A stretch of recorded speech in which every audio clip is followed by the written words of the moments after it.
Bom dia, meus queridos irmãos, a paz do Senhor. Hoje, domingo, dia 17 de janeiro, estamos começando nossa Escola Bíblica Dominical.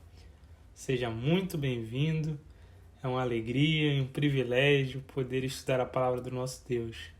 Palavra que nos alimenta, que nos renova, que nos edifica e que nos aproxima do nosso Deus, pois ela é a voz do nosso Deus a nos falar.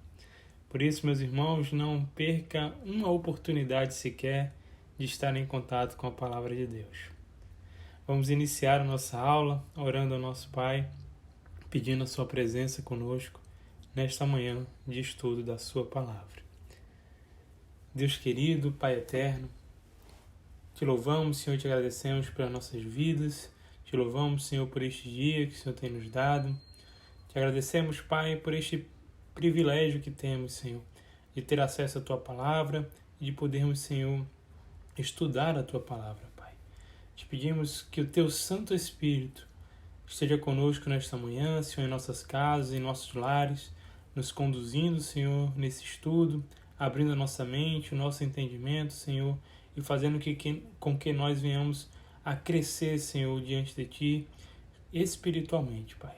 Nos fortalece, nos fortifica, Senhor, nos ajuda nessa caminhada, pois precisamos de Ti, Pai.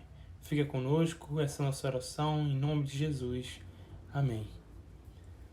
Amém, meus irmãos. Hoje estudaremos a segunda lição da nossa revista.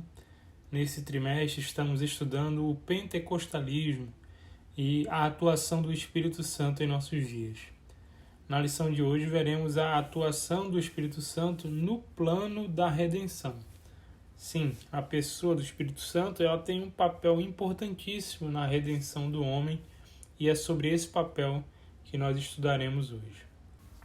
Como temos na nossa verdade prática da lição de hoje, a atuação do Espírito é contínua e dinâmica na igreja, na vida dos crentes e os conduz desde a conversão até o final da jornada cristã. Te convido a, nesse momento, louvar ao Senhor com o hino 447 da harpa cristã.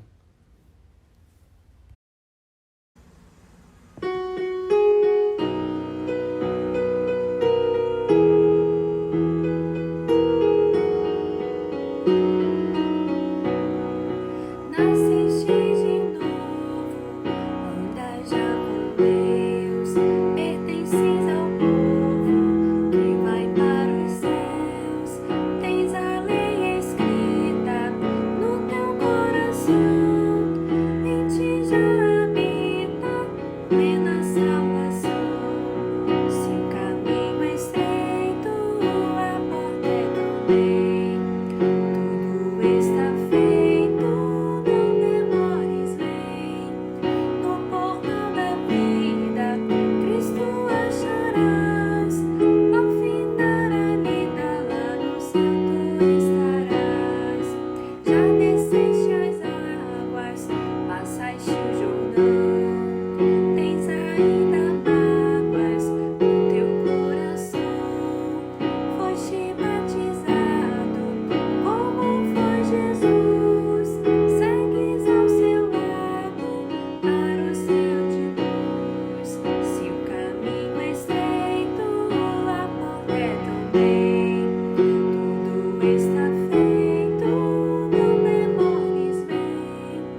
também.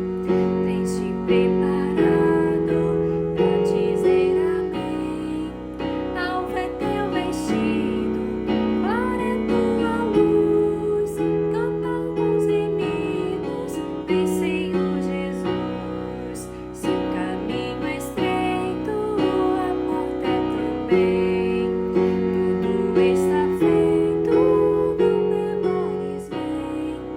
No portal da vida, Cristo acharás. Ao findar a lida, lá no céu tu estarás.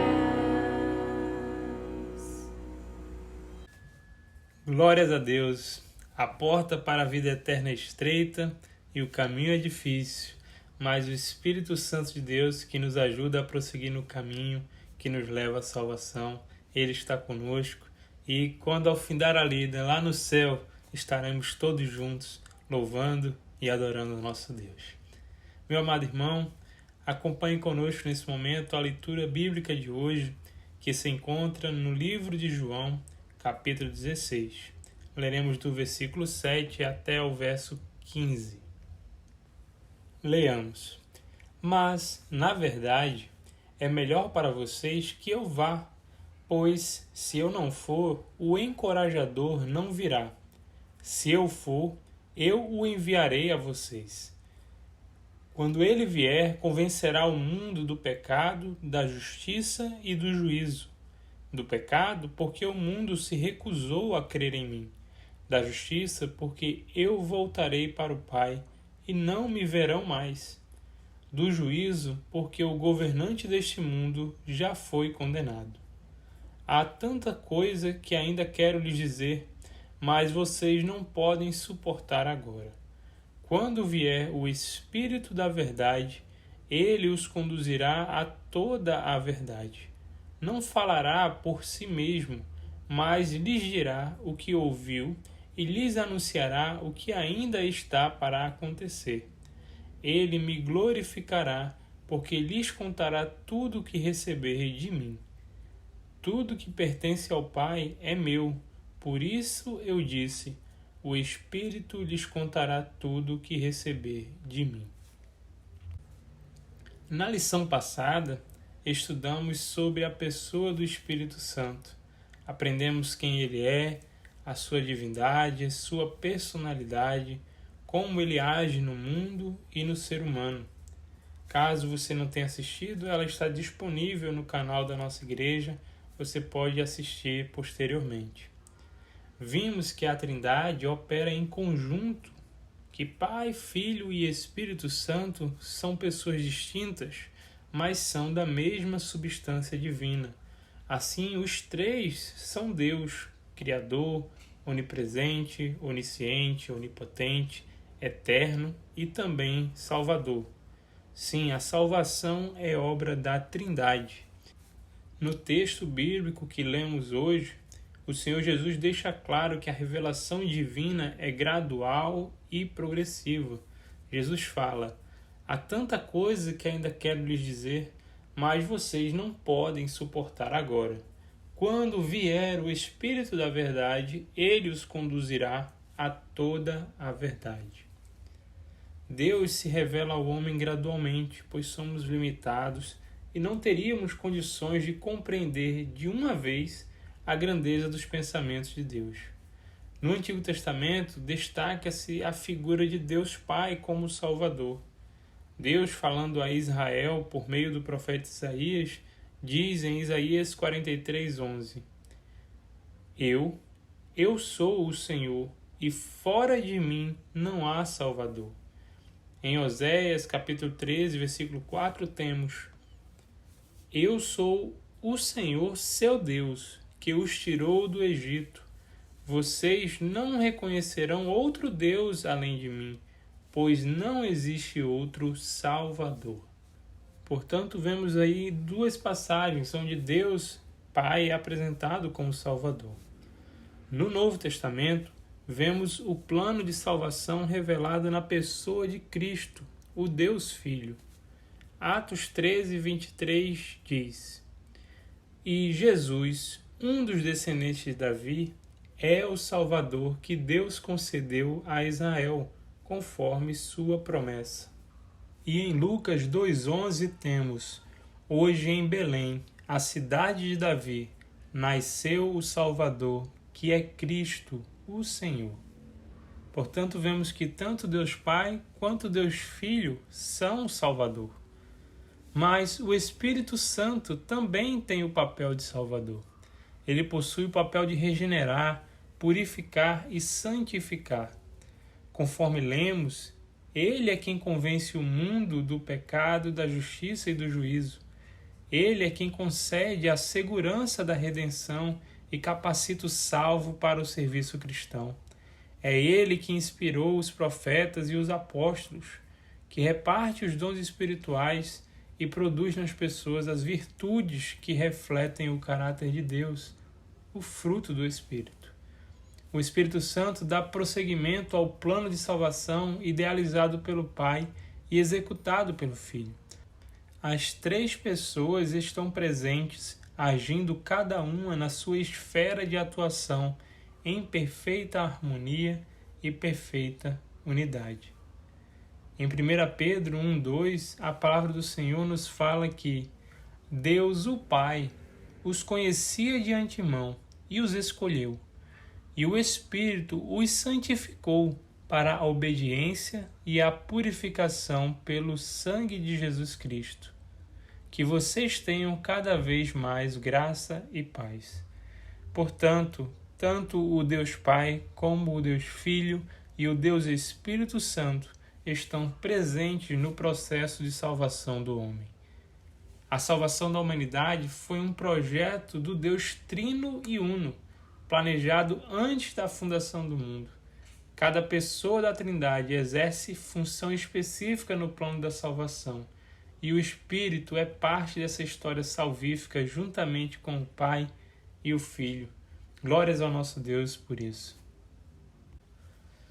No primeiro tópico da nossa lição, vamos ver o Espírito Santo como promessa. No Antigo Testamento já era apresentada a ideia de participação do Espírito Santo no processo de salvação. A promessa messiânica é acompanhada da promessa do Espírito. Ou seja, muitas vezes quando se falava acerca do Messias, também falava-se a respeito do Espírito. Vemos isso, por exemplo, em Isaías 42:1. O profeta escreve: vejam o meu servo, que eu fortaleço.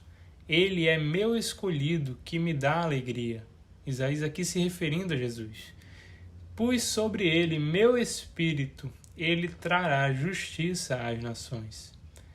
Quando o profeta Isaías falou acerca da vinda do Messias, ele falou acerca do Espírito Santo também.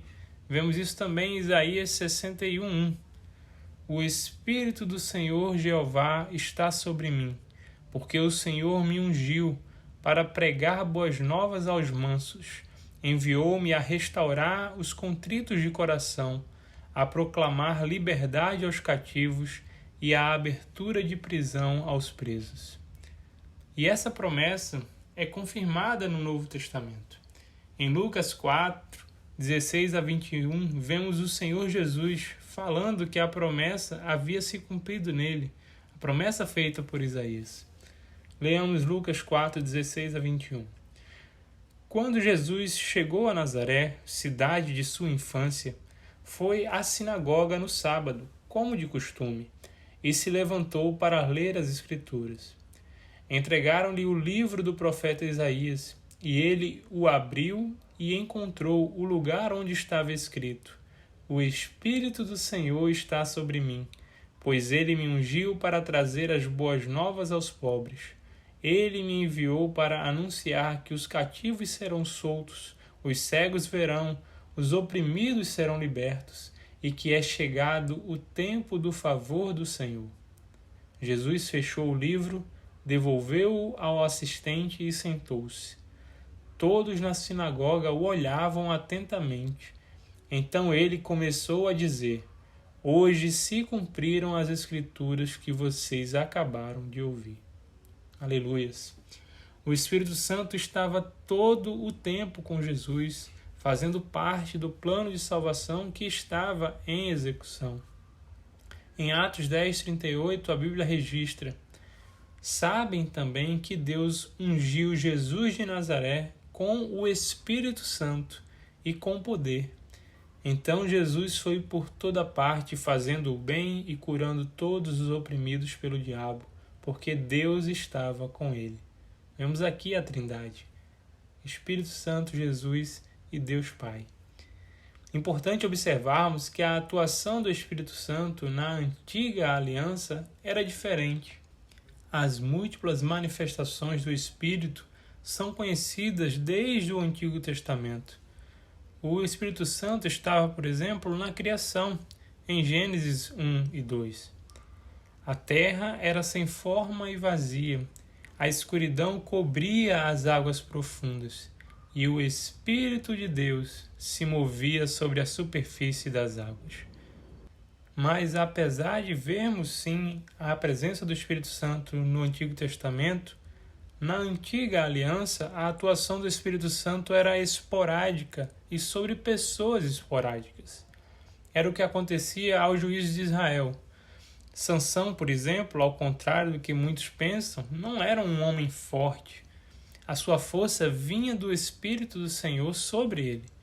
Juízes 14 e 19 e Juízes 16 e 20. Vamos ler essas duas passagens acerca da vida de Sansão. Então, o Espírito do Senhor veio com poder sobre Sansão. Ele desceu à cidade de Ascalon, matou 30 homens, tomou seus pertences e deu as roupas deles aos homens que haviam resolvido o enigma. Contudo, ficou furioso com o que tinha acontecido e voltou a morar na casa dos seus pais. Então vemos que o Espírito do Senhor veio com poder sobre Sansão. Na passagem de Juízes 16:20, temos: então ela gritou: Sansão, os filisteus vieram atacá-lo. Ao acordar, ele pensou: farei como das outras vezes e me livrarei deles. Não sabia, porém, que o Senhor o havia deixado. Aqui o Senhor se referindo ao Espírito do Senhor, que era quem dava força a Sansão. De forma semelhante, sucedia aos reis, que de forma esporádica recebiam o Espírito do Senhor para cumprir um determinado propósito. Saul, por exemplo, era um homem medroso, mas após receber o Espírito do Senhor, conduziu o povo de Israel a diversas vitórias contra os inimigos filisteus. 1 Samuel 10, 5-7, vemos quando Saul recebe o Espírito do Senhor. Quando chegar a Gibeá Elohim, onde fica o destacamento dos filisteus, encontrará um grupo de profetas descendo do lugar de adoração. Virão tocando harpa, tamborim, flauta e lira, e estarão profetizando. Nesse momento, o Espírito do Senhor virá poderosamente sobre você, e você profetizará com eles. Será transformado numa pessoa diferente. Depois que esses sinais se cumprirem, faça o que tiver de fazer, pois Deus está com você. A atuação do Espírito Santo no Antigo Testamento ocorria sobre os homens de forma pontual. Ela vinha sobre reis, sobre profetas, sobre líderes, até mesmo sobre artistas. Mas no Novo Testamento, como prometido por Jesus, o Consolador, o Espírito Santo da verdade veio. Ele está conosco e habita em nós. Agora, a atuação do Espírito Santo não é mais esporádica, mas sim permanente, naqueles que o recebem por meio da fé em Cristo Jesus. O Espírito Santo habita em todos os crentes. Quem não tem o Espírito não é cristão. Leamos 1 Coríntios 3,16. Vocês não entendem que são o templo de Deus e que o Espírito de Deus habita em vocês? E Romanos 8,9. O apóstolo Paulo escreve: vocês, porém, não são controlados pela natureza humana, mas pelo Espírito, se de fato o Espírito de Deus habita em vocês. E, se alguém não tem o Espírito de Cristo, a ele não pertence. Na dispensação da graça, o Espírito Santo está em todos os crentes, e isso foi prometido por Deus por meio dos profetas ainda no Antigo Testamento. Isaías 44:3, o Senhor fala: Pois eu derramarei água para matar sua sede e regar seus campos secos. Derramarei meu espírito sobre seus descendentes e minha bênção sobre suas futuras gerações. E em Joel, capítulo 2, versículos 28 a 30. Então, depois que eu tiver feito estas coisas, derramarei meu espírito sobre todo tipo de pessoa. Seus filhos e suas filhas profetizarão, os velhos terão sonhos e os jovens terão visões. Naqueles dias derramarei meu espírito até mesmo sobre servos e servas. Farei maravilhas nos céus e na terra, sangue e fogo e colunas de fumaça. Portanto, vemos que Deus já tinha falado através dos profetas que derramaria o Santo Espírito. A primeira metade do Evangelho de João menciona o Espírito Santo apenas 4 vezes, ao passo que na segunda metade, à medida que a morte de Jesus vai se aproximando, o Espírito Santo vai assumindo um papel cada vez mais central. Os capítulos 14 a 16 de João revelam o papel, a função e a natureza do Espírito Santo com mais detalhes. A maior parte desses aspectos diz respeito ao relacionamento do Consolador, do Espírito Santo, com o crente.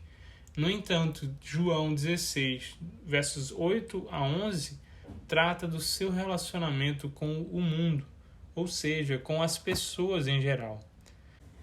Em João, capítulo 16, verso 7, Jesus disse que precisava voltar ao Pai para a vinda do Consolador. Ele fala: é melhor para vocês que eu vá, porque se eu não for, o Consolador não virá para vocês. A vinda do Espírito Santo está vinculada à obra expiatória do Calvário. Em Atos 2,33, lemos: Ele foi exaltado ao lugar de honra, à direita de Deus, e conforme havia prometido, o Pai lhe deu o Espírito Santo, que ele derramou sobre nós, como vocês estão vendo e ouvindo hoje. Em João 16,7, como lemos, Jesus deixa claro que precisava voltar ao Pai para que o Consolador pudesse vir. Essas palavras dizem respeito à morte, à ressurreição e ao retorno de Cristo ao Pai. Era essa a condição para a vinda do Consolador. Quando Jesus disse antes, na festa dos tabernáculos, em João 7,38, quem crer em mim, como diz as Escrituras, do seu interior fluirão rios de água viva, o evangelista João esclarece que Jesus estava falando do Espírito Santo, como vemos no versículo 39, o versículo seguinte. Isso ele disse a respeito do Espírito, que os que nele crescem haviam de receber, pois o Espírito até aquele momento não tinha sido dado, porque Jesus ainda não havia sido glorificado. João está dizendo que estava chegando o momento e o Espírito viria como resultado da obra completada em Cristo após a sua glorificação. As obras do Espírito continuam na atualidade na Igreja, na manifestação dos dons espirituais miraculosos, bem como na vida individual, com o fruto do Espírito. É por meio dele que glorificamos a Jesus, por meio do Espírito Santo. A missão central do Espírito é revelar o Cristo ao pecador, e o seu ministério traz glória ao Filho de Deus.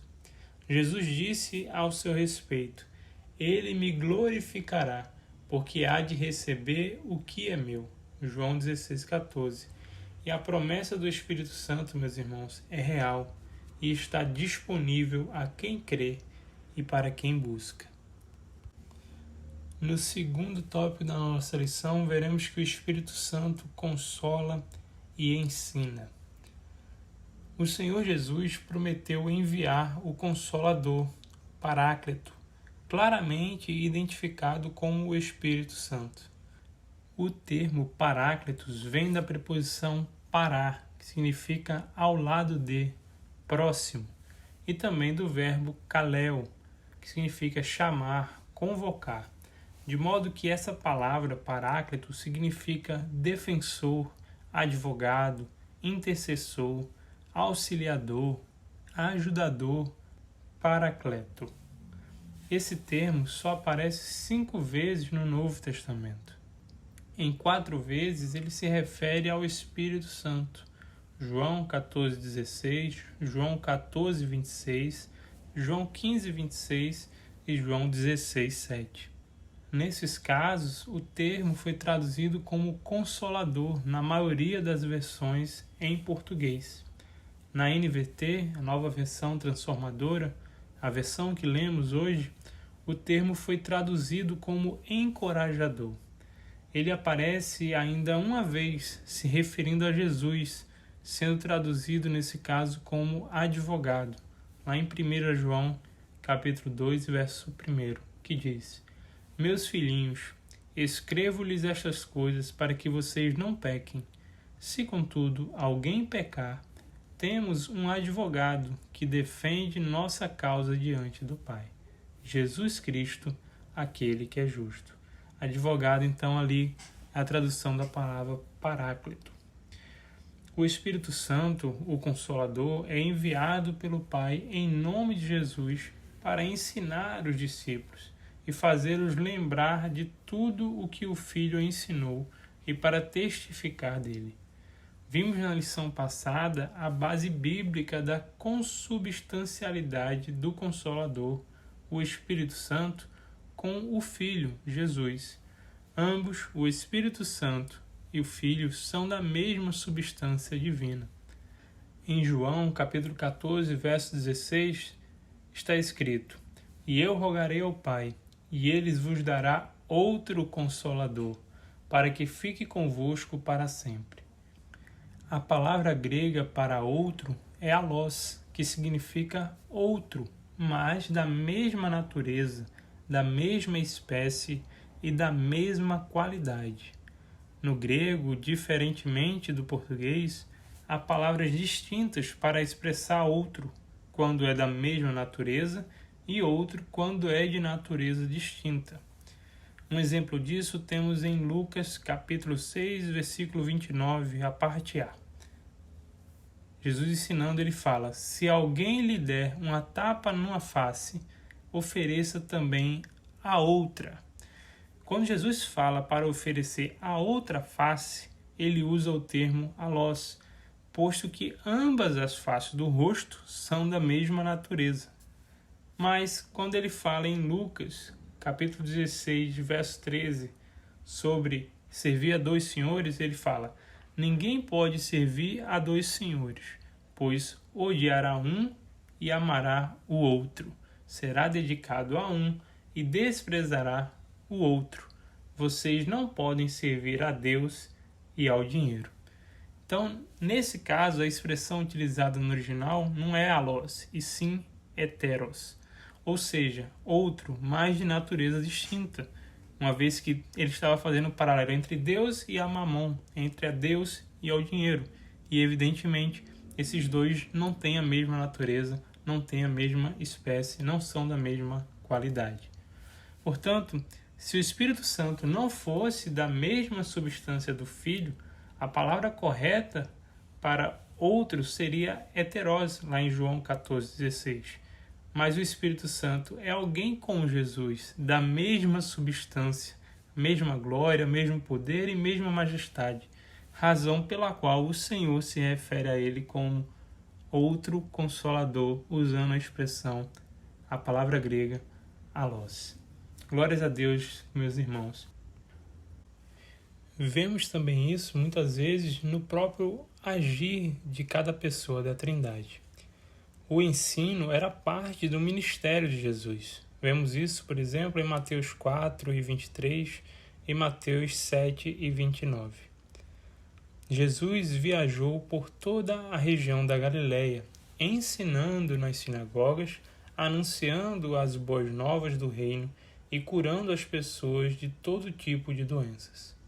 Também vemos em Mateus 7,29, pois ele ensinava com verdadeira autoridade, diferentemente dos mestres da lei. O Pai também ensina, vemos isso em João 6,45. Como dizem as Escrituras, todos eles serão ensinados por Deus. Todo aquele que ouve o Pai e aprende dele, vem a mim. De modo que essa tarefa é parte também da atuação do Espírito Santo, conforme João 14,26.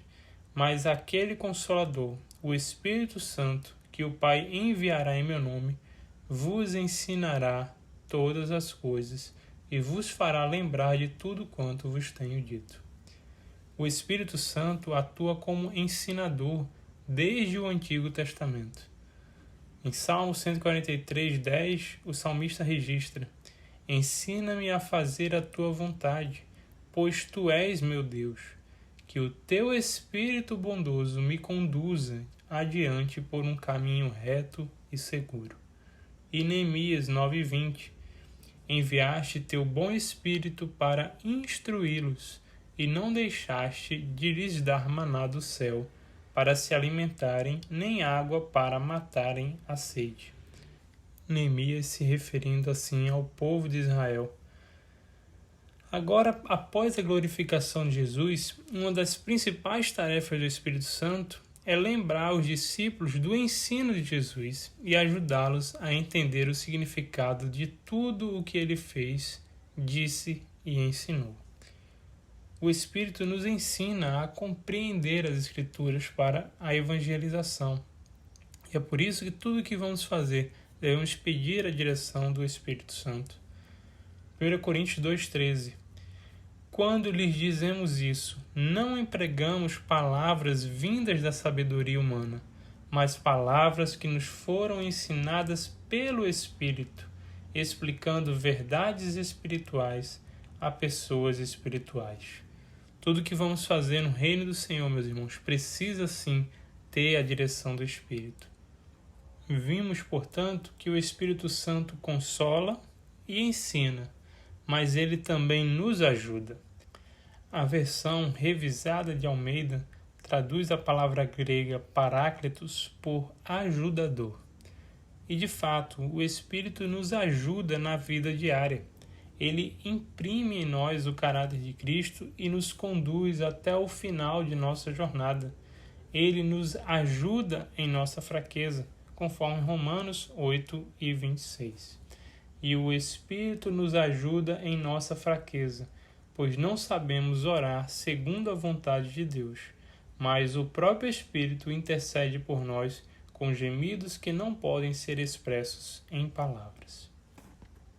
E no nosso terceiro e último tópico, meus irmãos, veremos que o Espírito Santo reprova e convence o mundo. Uma vez realizada a obra da redenção, o Espírito veio para convencer o mundo do pecado, da justiça e do juízo. A salvação está à disposição de todos, mas há necessidade de alguém persuadir a humanidade. E esse alguém é o Espírito Santo de Deus. Em João, capítulo 16, verso 8, temos: quando ele vier, convencerá o mundo do pecado, da justiça e do juízo. O verbo que aparece como convencer é elenco, que significa, além de convencer, significa reprovar, refutar, admoestar e repreender. É pouco comum falar sobre o Espírito Santo como juiz, mas essa função é real.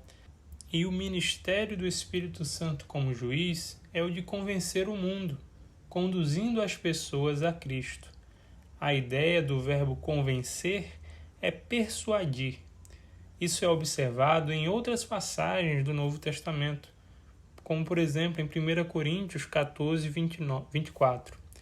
Mas, se todos vocês estiverem profetizando, e descrentes ou pessoas que não entendem essas coisas entrarem na reunião, serão convencidos do pecado e julgados por aquilo que vocês disserem.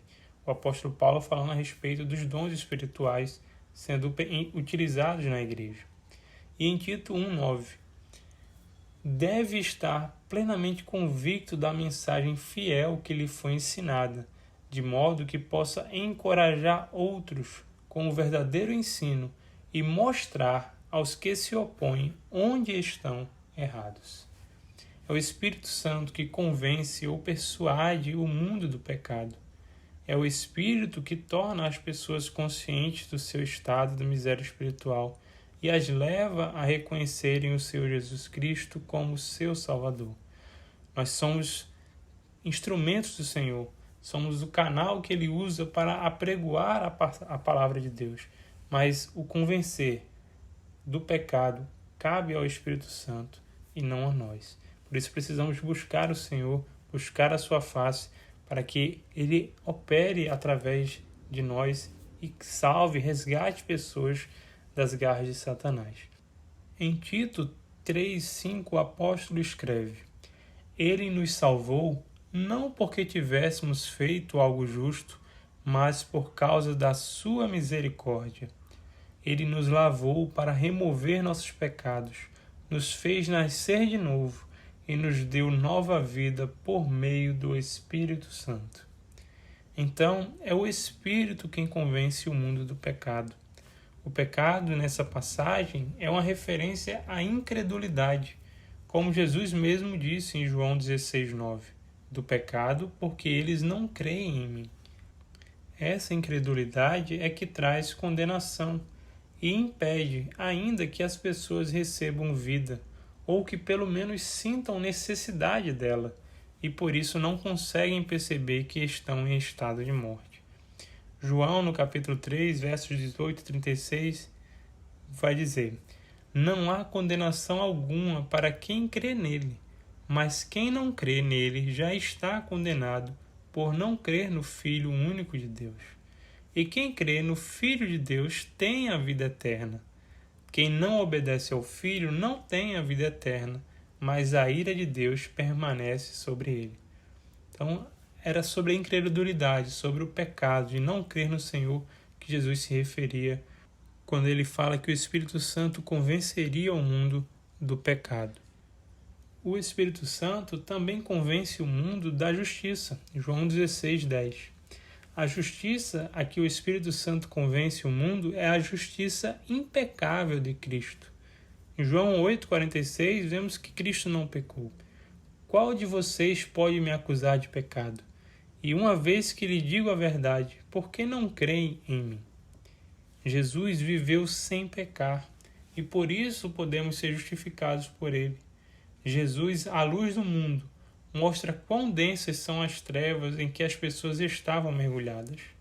Mas ele morreu e ressuscitou dentre os mortos e está à destra de Deus intercedendo por nós. Glórias a Deus. Voltou para o Pai e o mundo não o vê, mas o Consolador, o Espírito Santo, continua persuadindo as pessoas da justiça de Cristo. E é por meio do Espírito que todos nós chegamos à convicção de que necessitamos da salvação. O Consolador nos leva a Jesus. No registro das palavras de Jesus feito por João, no capítulo 3, versos 19 a 21, temos: E a condenação se baseia nisto. A luz de Deus veio ao mundo, mas as pessoas amaram mais a escuridão que a luz, porque seus atos eram maus. Quem pratica o mal odeia a luz e não se aproxima dela, pois teme que seus pecados sejam expostos.